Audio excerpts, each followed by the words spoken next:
DENR at DTI hinikayat ang mga lokal na pamahalaan ang mga mamamayan na magtanim ng mga kawayan bilang alternatibo sa paggamit ng kahoy sa pagpapatayo ng bahay.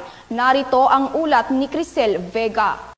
Hinihikayat ng Department of Environment and Natural Resources DENR at Department of Trade and Industry DTI ang mga local government units at publiko na magtanim ng mga kawayan bilang alternatibo sa paggamit ng kahoy sa paggawa ng bahay.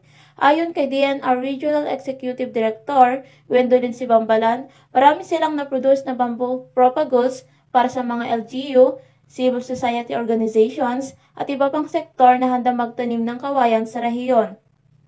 At ayon pa kay DTI Resource Generation Officer Mona Lisa Val, ang kawayan ay isang magandang material sa paggawa at pagdidisenyo ng mga engineered house kit o mga bahay.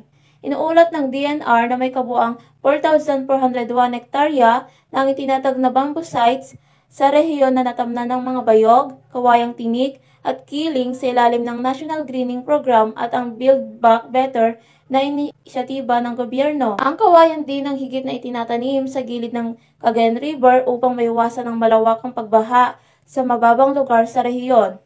Crisel Vega nag-uulat para sa PIA Newsbreak.